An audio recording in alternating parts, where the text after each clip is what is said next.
Rev it up and welcome to Cars Yeah, show number 2007. Be prepared to be inspired. This is Cars Yeah, where you'll enjoy interviews with inspiring automotive enthusiasts. Mark Green is here to provide you with a fuel injection of automotive inspiration. So get in, sit down, buckle up, and get ready for a wild ride here on Cars Yeah.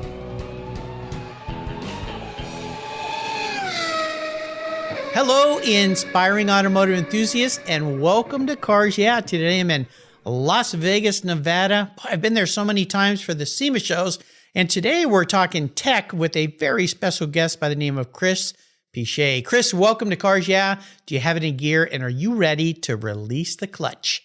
Thanks, Mark. Let's shake and bake. All right, I love it. So before I give you a proper introduction and we talk about some very cool techie things that you're working on, what's one little thing that most people don't know about you, Chris?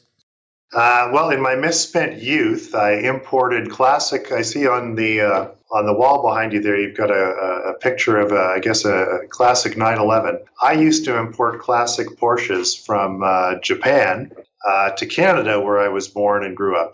No way. Oh, yes. My gosh. Yeah. Well, that painting on the wall behind me is from a Russian listener here on Cars Yeah, who does beautiful paintings, and that's me in my car. So, that's your 911. Yeah. Your classic 911. My listeners know it as my Orange Crush. It's a paint to sample car, all original, very unique color. Only 3 cars were painted that color. It's a metallic orange, but that artist's name is Yves Pashentsev. That's IVPASHENTSEV. You can find him on Facebook. I want to get back to these cars you were importing, because what era were you importing cars and what kind of Porsches were you importing? I'm pretty tall. I'm about 6'5". Wow, yeah. Of course, when I was in college, I think I had a Chevy Nova that just wouldn't quit.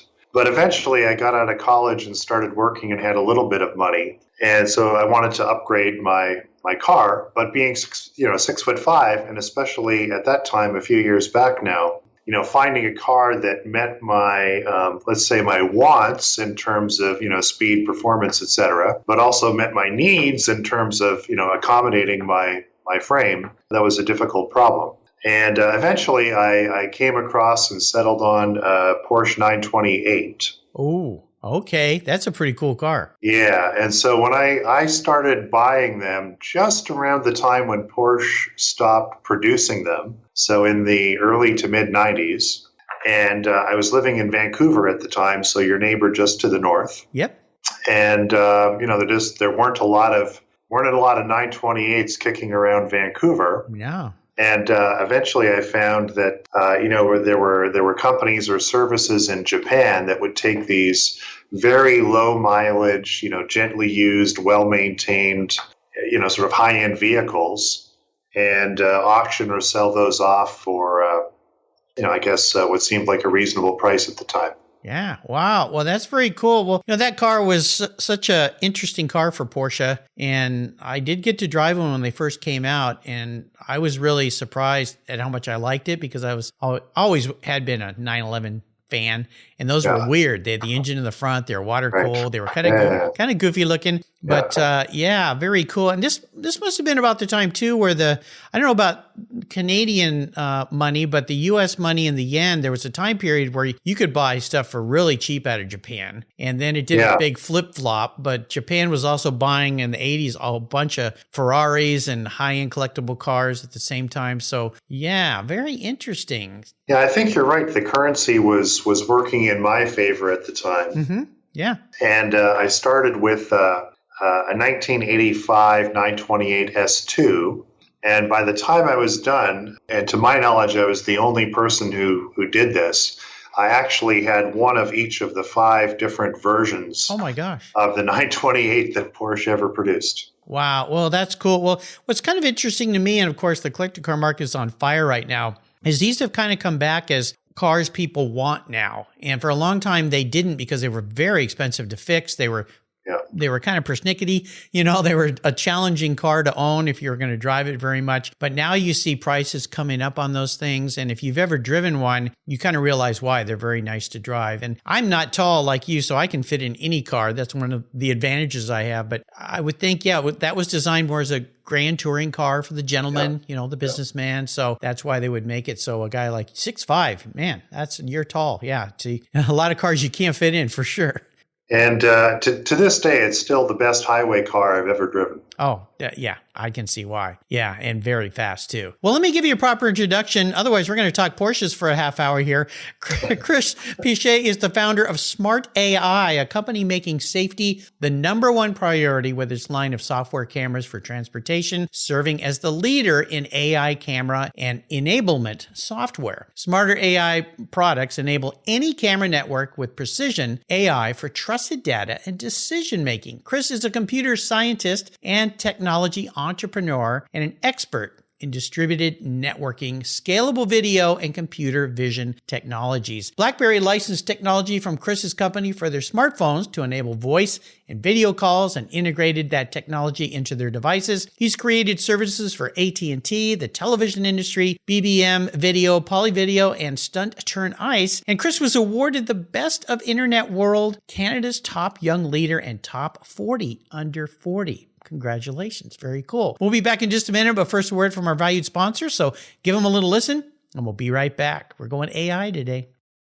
I love Covercraft's new 5-layer all-climate cover. It was developed and engineered for anything Mother Nature can throw our way. It's very soft, breathable, and easy to store and pampers your paint and interior surfaces, providing maximum UV, rain, dust, and snow protection. Add their gust guards for windy conditions for extra protection. Their 5-layer all-climate cover is custom-tailored with Covercraft's attention to detail, form and fit with a quality and attention that's been their standard since 1965. Covercraft protects cars, trucks, motorcycles, RVs, trailers, and watercraft too. Every one of my vehicles is protected by a Covercraft cover. And I have a deal for you. Use the code YEAH21 at covercraft.com and you'll get 10% off your Covercraft order plus free shipping. That's right, 10% off and free shipping. Just type in the word YEAH, Y-E-A-H, 21 at checkout, YEAH21 at covercraft.com. Covercraft, protecting the things that move you.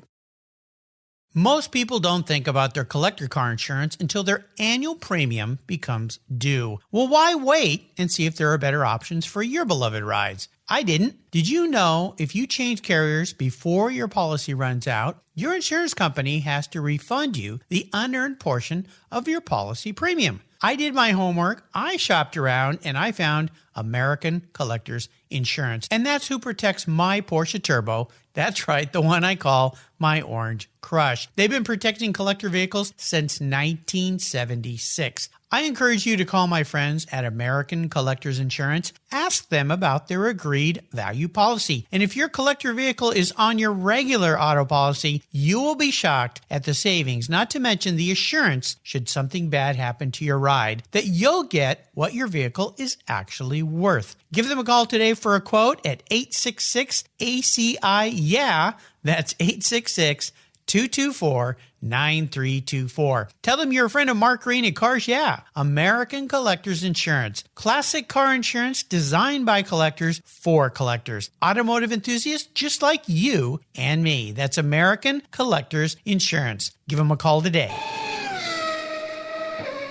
So, Chris, let's go a little deeper into this company you formed because this is fascinating. Things are going so fast with automotive technology, and the kind of technology you provide is really all about safety. And I want you to dive into the different categories because as I go on your website, I see not only dash cams, which are incredibly valuable for safety reasons, and you've added some services there, but also biothermal cameras, body cameras, shelf cameras, security cameras. And if there's one thing that a friend of mine who was a lawyer said, the worst witness is an eyewitness because they were there, but they don't remember anything accurately, but cameras record everything the way it really happened. So how did you start in this industry with this particular business? Because you've been a tech guy forever. And then we'll dive into some of the details of the products you produce.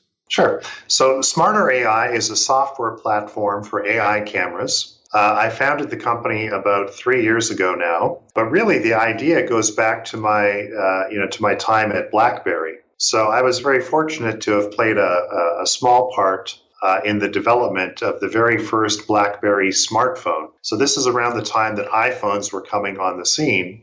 And essentially what Apple and BlackBerry and others were doing at the time is they were taking the phone experience, which previously, if you think back to the Nokias and the Motorola flip phones that we were all using about 10 years ago, Yep. everybody had the same phone, and each of our phones were doing exactly the same things, making calls and sending and receiving texts, right? With a smartphone, all of a sudden, you and I and everybody else could pick and choose, download different apps based on the kind of work that we do and how we wanted to use our phones to help us in our jobs, based on personal interests that we have, whether it's cars or something else. And this turned out to be a really powerful feature that led to the disruption of the entire phone market. Oh yeah. To the point where today we've got something like in the high 80s, 80 something percent of Android penetration, and 10 or 12% of iOS and iPhone penetration into the phone market.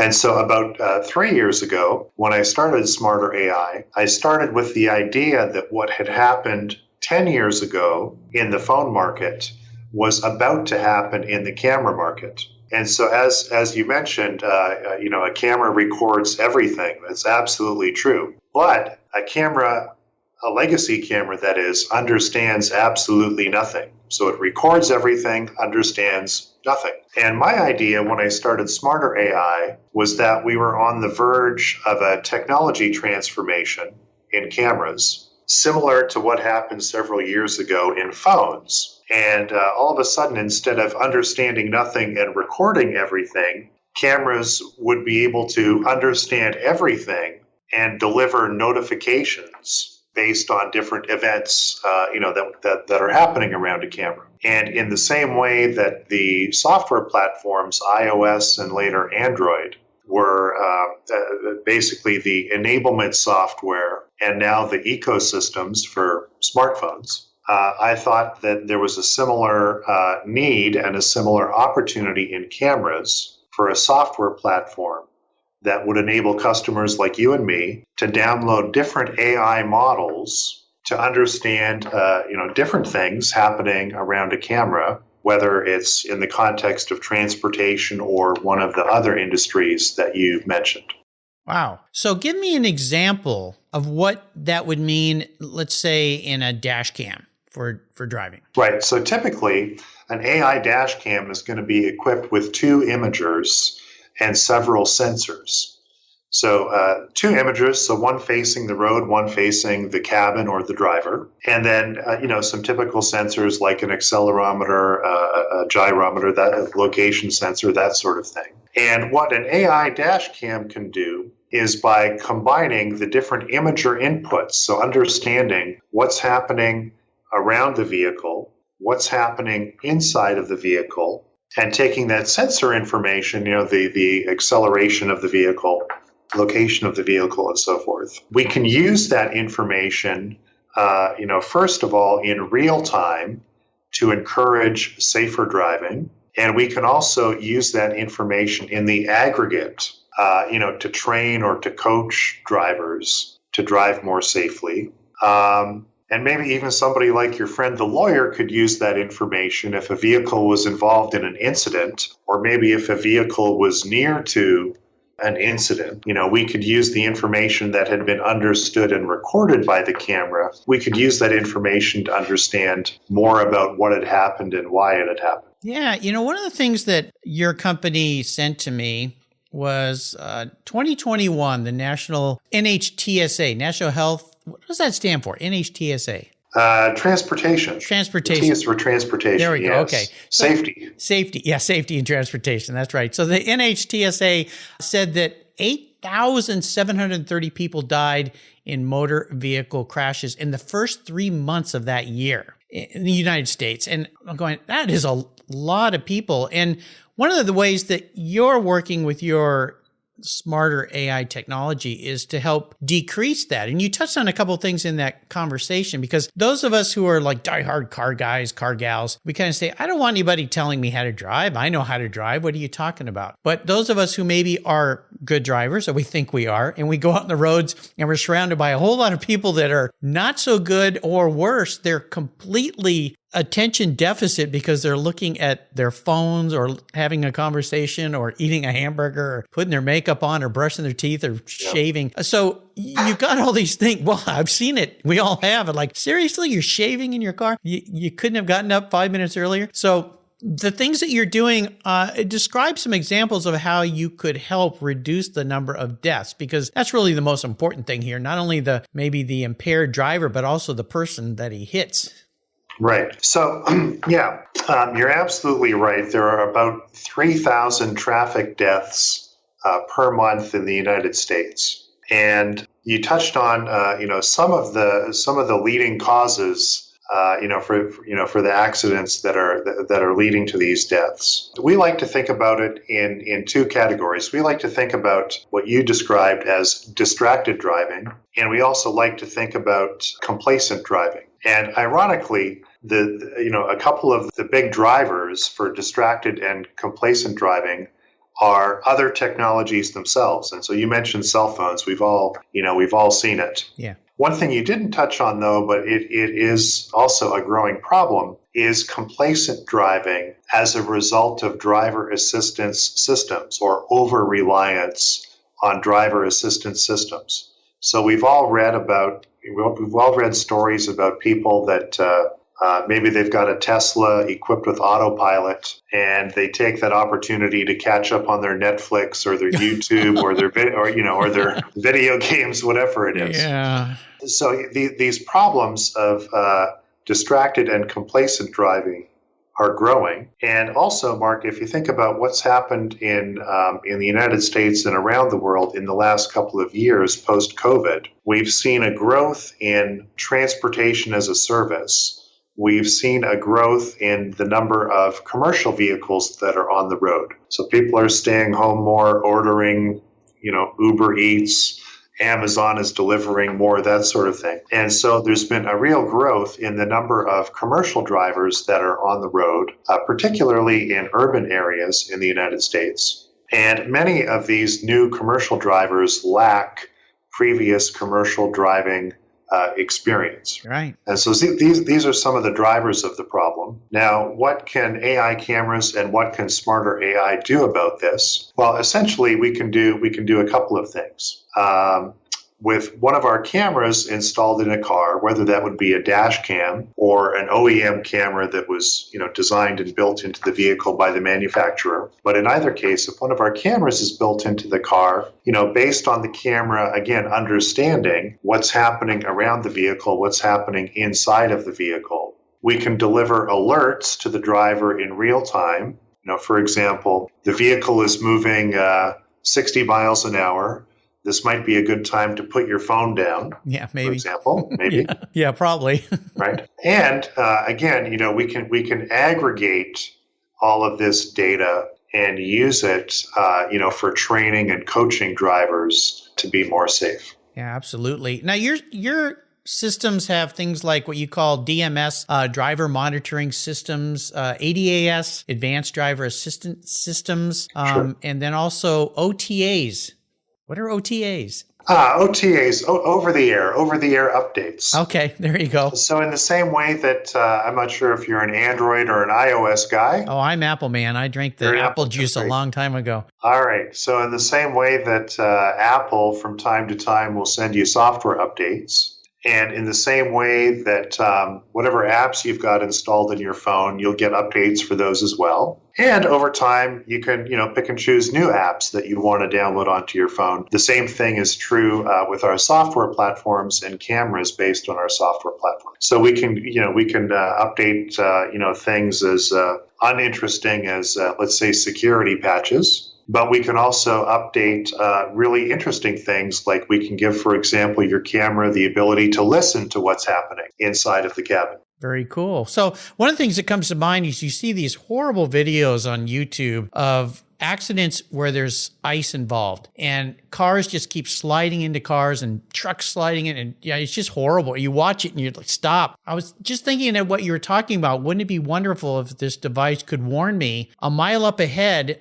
there are accidents or cars crashing because there's ice on the road, or, because a lot of those people drive into that not knowing what's coming. Either it's foggy or it's a snowy day or night or something, and all of a sudden they're in the ice. So there's all sorts of different things that we could be alerted to that could help us and essentially save our lives, right? Sure. Well, we can actually do that, and we can even take that one step further. So we can certainly alert drivers about things that are happening around the vehicle, and so a driver can take appropriate steps to mitigate or avoid a potential problem. In the case of something like ice on a road, or even a pothole in a road, that's something that we can alert the appropriate city government about. Right? And so one of the use cases or applications of cameras like ours is I'm from Canada. We call it winter operations. Okay. You probably I don't know, maybe you have summer operations down in California. I'm not sure. But in Canada, we have, we obviously have a lot of snow and ice on the roads. Right. So city governments can use our cameras to obviously identify the best places where they should be deploying their road safety crews to get the ice off the road, to salt the road, to eliminate, not just avoid, but actually, eliminate the problem. Brilliant. I love it. We're going to take a short break. And when we come back, I want to talk a little bit about challenges, because you're dealing with tech. You're dealing with moving targets all the time. Not only the cars, obviously, as moving targets or not targets, but just tech in general. So keep that thought in mind. We'll be right back. You listeners know that I'm a huge car care fanatic, and my friends at AutoGeek created their Wolfgang Deep Gloss Paint Sealant for perfectionists like you and me. Wolfgang Deep Gloss Paint Sealant is designed to provide long-lasting protection and a glossy, slick finish that, well, it's unmatched. The use of polymer technology ensures your paint is protected from environmental contaminants, those damaging UV rays, and lasts up to 3 months long. By providing the glossy look of carnauba wax with the longevity of a synthetic formula, Wolfgang Deep Gloss Paint Sealant is the best of both worlds. Go to autogeek.net to get yours for the best product selection on the internet today, along with their skilled technical support. Autogeek.net is where I go for all my detailing needs. That's autogeek.net. 20, 50, or 100 years from now, will there be a workforce to care for the collector vehicles we love? With auto shop programs disappearing across the country, it's a question we enthusiasts have to ask. That's why I support the RPM Foundation, which exists to ensure that the critical skills necessary to preserve and restore these vehicles aren't lost to time. One of the many ways RPM, which is short for Restoration, Preservation, and Mentorship, is accomplishing this goal is through workforce development initiatives. The RPM Apprenticeship Program enables the next generation of artisans to earn a living while they learn the craft of restoring and preserving these vehicles directly from industry professionals. The Endangered Skills Program documents the process of masters training future craftspeople on a variety of critical skills in danger of being lost forever. For more information on how the RPM Foundation is driving the future of the collector vehicle skills trade, visit RPM Foundation today. They're one of the charities of choice here on Cars Yeah. So let's talk about this challenge issue. What you're doing, creating new technology, is certainly challenging. Is there something that comes to mind as you've developed smarter AI that really was something that kind of pushed back hard on you, but you overcame it? And more importantly, what was that lesson learned with that aspect of that challenge? In terms of lessons learned, Mark, I would just share that it's like our parents told us when we were growing up. Anything that's worth accomplishing in life is going to take some hard work. Yeah. And so that's certainly true of smarter AI. I'm sure it's true of your business, and I'm sure for anybody who's listening, that's probably something that we all have in common. The one thing that I've learned, and the one piece of advice that I would pass along, is it's really important to choose something that you're passionate about. If your job or your business is something that you're passionate about, then as you encounter challenges along the way, as you inevitably will, that passion is gonna drive your determination to push through and overcome those challenges. Well, of course, absolutely. Your products, are they available to the consumer now to install into their vehicles? No, so we don't sell directly to consumers. Our products are available through fleet management companies, so fleet management service providers, and also through telematics service providers, and also through telcos. Telco. Now, I don't know what that is. What is that? Sorry, telephone operators. Oh, okay. There we go. All right. Carriers, mobile carriers. Mobile carrier. There you go. All right. Well, I got to learn all the acronyms here. I'm learning every day when I talk to people that are in worlds way outside of my spectrum. So I think that's pretty cool. Well, these are wonderful things. And I've had friends that have bought these devices and put them in their vehicles, and they've been interesting. And we all see, again, YouTube's a great experience of what people have taken pictures of. And in some cases, they're little snapshots and you don't know what happened before and after. So they're very biased. But if anything, what you're providing us is not only safety, but a recording of what really, really happened, which I think is more important, especially if you're trying to talk to your insurance company and explain that tree really did step out in front of my car. It was a tree that fell off a logging truck. I promise you, it wasn't just a tree in the ground. But, with your business right now, it's still a young company. What's on your bucket list for the next, let's say, 2 to 3 years? Our mission is to eliminate traffic fatalities. Wow, that's a big, bold mission. Yep. Yeah. I think the first step there is get people out of cars, but that's not going to happen, right? Because they tend to be the reason all these things happen. But that is a very big, as Jim Collins would say in Good to Great, hairy, audacious goal. But that's the kind of goal to put out there in front of you, right? Yep. Yeah. Well, bravo. That would be great. And no doubt what you're doing is, you said something I had never thought about this, but with COVID having hit us and all these online shipments just exploding, this definitely benefited that type of industry and plenty of other industries as well. But you see a lot of these people driving these vehicles that you're right, have never been in that kind of business before and are on, they're driving big vans. Maybe they're not used to driving big vans. And I don't know how much training a lot of these companies give drivers. Let's say the U.S. Postal Service. Do they give them training on driving when they drive, things around? But UPS, so that is something I hadn't thought about. You've got a lot of people that are maybe not as skilled. And on top of that, they're looking for addresses and streets and distracted in a variety of different ways, right? Right, that's right. And so that's where that's where our technology comes in. We can give these companies the tools to train their drivers, not only, let's say, at the beginning when they're taking the job and making the first deliveries or doing the first little bit of driving, but they can actually use our technology on an ongoing basis to continuously train their drivers, train their fleets. Well, I think it's awesome. I love everything you're doing. Let's talk a little bit about your passion for cars. Now, you spoke at the beginning about the Porsche 928. I'm still thinking about that you're at this young age and you were importing these things from Japan. And, that's pretty cool. But of course, I kind of like Porsches a little bit, kind of a lot. Is there a first vehicle in your life that really stands out for you, or any vehicle that's been special to you? And if so, tell us a story about that ride. My favorite car that I've ever owned is still probably my first Porsche. So it was a 1985 928 S2 5-speed, which I imported from, I can't remember if it was Osaka or Tokyo, but I imported it from somewhere in Japan. And Mark, it was at the same time, it was such a difficult car to drive. So, 5-speed stick shift. I think the car weighed about 4,000 pounds.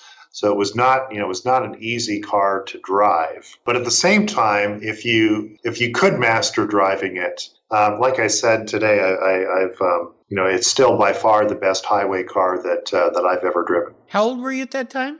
I would have been in my mid-20s. I'm going to say 26 or 27 years old. Okay. The thing about those cars, they had a lot of power, a lot of horsepower. Yeah, just over 300. So they were a very powerful car. But I'll tell you, I drove my first one as part of a Porsche driving experience in San Diego. I was invited. I don't know why they thought I could afford a Porsche 928, but they brought all the Porsche models there. And one of the great things was they had these driving instructors that they paired you up with for the day to drive the cars. And my guy was Vic Elford. Well, Now, Vic Elford, obviously, Porsche race car driver, back to the first early 911s racing in across Europe and so forth. I couldn't believe my luck that I had Quick Vic next to me. But he told me that day, he said, Mark, do you like the new 928? Because it was fairly new at the time. And I said, no, I don't like it at all. And he said, well, why? And I told him, and he said, well, at the end of the day, you're going to love this car. I promise you. And I said, all right, well, we'll see. And he was right.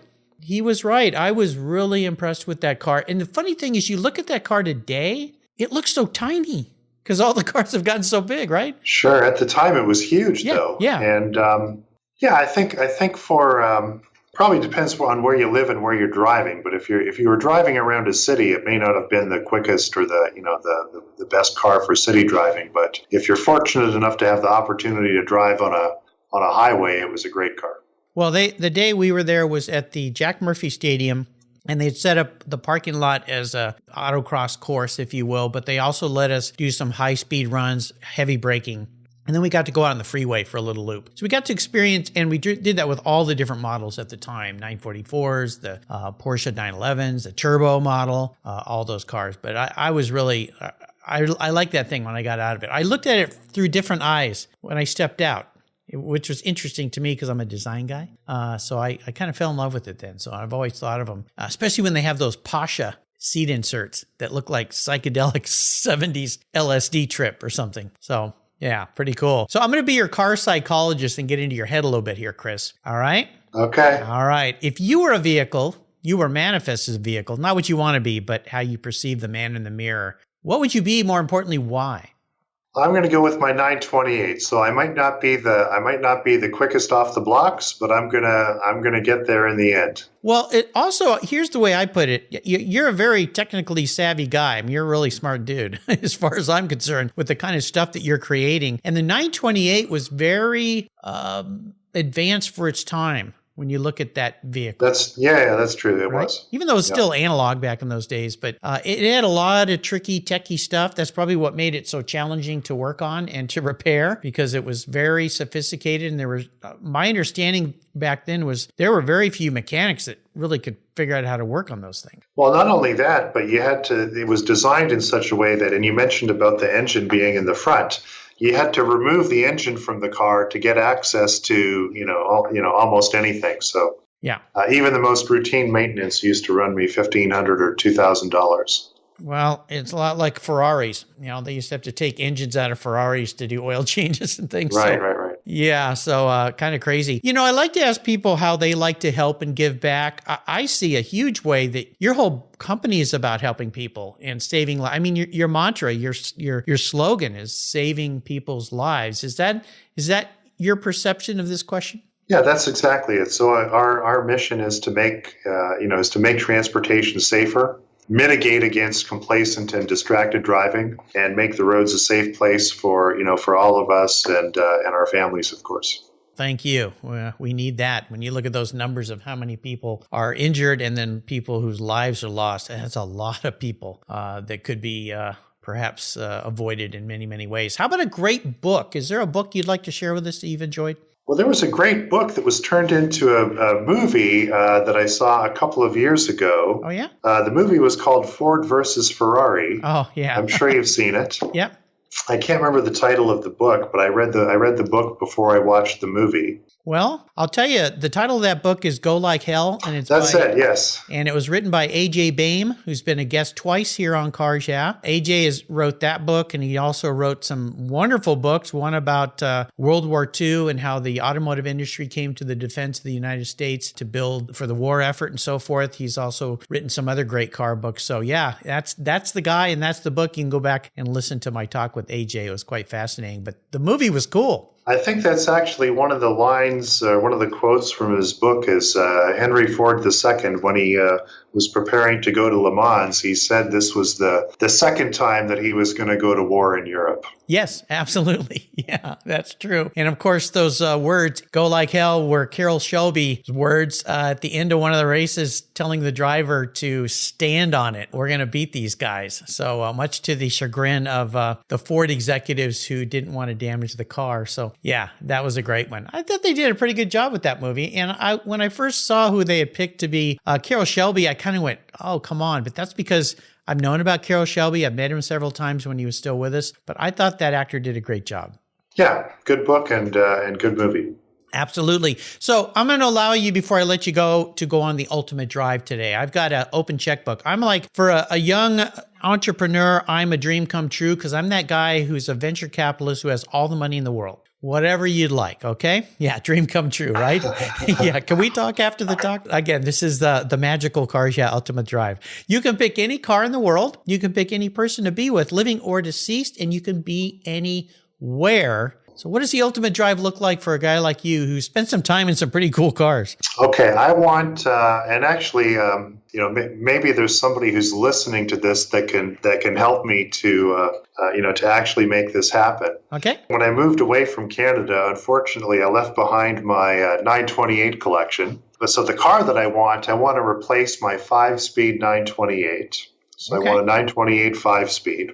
The people are going to be my wife and my 2 daughters. And the place is going to be sort of roughly between where you grew up and where you are now. So somewhere on the Pacific Coast Highway or the Oregon Coast Highway. Highway 1. Yeah.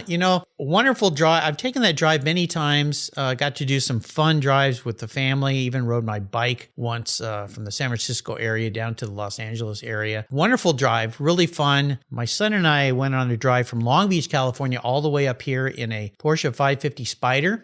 It was a replica, not a real one, built by Chuck Beck, who's been a guest on the show. But that trip was absolutely delightful. So you're going to have fun in that beautiful 928 with your wife and daughters. And there's little seats in the back. Hopefully your daughters are not too grown up. They're still small. Well, so they're still 4 years old. So okay, that's perfect. I think they'll fit back there for a couple more years. Just enough to tap the backs of the seat with the bottom of their feet. So there you go. Yes, that's right. This has been really fun, Chris, and I'm so excited that I have been able to talk with you, and what you're doing is fantastic in so many different levels. It's interesting, it's fascinating, but it's very thoughtful in the mantra you have of saving lives. Before I let you go, could you share maybe some words of wisdom, inspiration, or a mantra? Whatever you do in life, it's important to choose something that you're passionate about. If you choose something that you're passionate about, you're going to be successful and you're going to make a positive difference in the world. Absolutely. That's what Cars Yeah is all about, inspiring automotive enthusiasts. And you certainly have been one of those today, my friend. So I appreciate your time. How can people learn more about your company? Well, they can go to our website, smarterai.camera. They can follow us on Twitter at smarteraicamera. And then if anybody listening has a line on a nice 5-speed 928, you can find me on Twitter at Twitter or Instagram at Real Chris Piche. You know what? I think you might get some answers to that one because I've certainly got lots of listeners from all over the world who are into the Porsche mark. So you never know. You may be inundated. I hope so. But you heard it. Any of you guys out there or gals have a 928, you got a guy who's looking for one. So there you go. 5-speed. But got to be a 5-speed. Absolutely. Got to be a 5-speed. I understand. Yeah, my 87 is a 4-speed. And while here in the state of Washington, they are very, very strict about speeding. So having that 5th speed would be useless here because I'd be so far over the speed limit, they'd take me to jail. But that 5th speed is nice to keep the revs down a little bit and have that touring speed where it's not so loud. Most definitely for sure. Listeners, you can find everything on Chris's show notes page on the Cars Yeah website. Very easy to find. Chris Piche, Piche. And you can find everything there. I encourage you to check out what he's up to. And I want to do a thank you shout out to Haley at the Red Rooster PR for introducing me to Chris. Thank you, Haley. Nice job. Chris, thanks for being so generous today with your time and your expertise and for sharing Smarter AI. Very cool what you guys are doing there. Until you and I talk again or I visit you there in Las Vegas, I'll see you down the road. Thanks for having me, Mark. You're welcome. This was fun. I've discovered Linkage. It's a new quarterly publication and website that covers the automotive market, driving, restoring, collecting, and discovering your passion for motor vehicles. Linkage is about experiences, opinions, and values.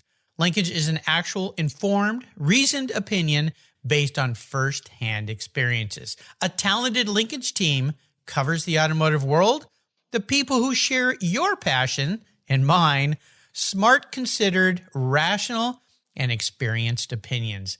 Ones you can learn from and grow. That includes our passion that drives auctions and the collector car market. So come with me and join us on this journey. And be sure to use the code CARSYEAH when you subscribe, and they'll give you $10 off. Boom! Linkage, geared for the automotive life. Subscribe today at linkagemag.com. Thank you so much for joining us on today's ride here at Cars Yeah. Drive on over to carsyeah.com to find show notes and inspiring automotive fun. Download your free copy of Filler Up, a fun book filled with gorgeous photographs of fuel filler fun, including quotes from more inspiring automotive enthusiasts. Download your copy today, and we'll see you next time on Cars Yeah.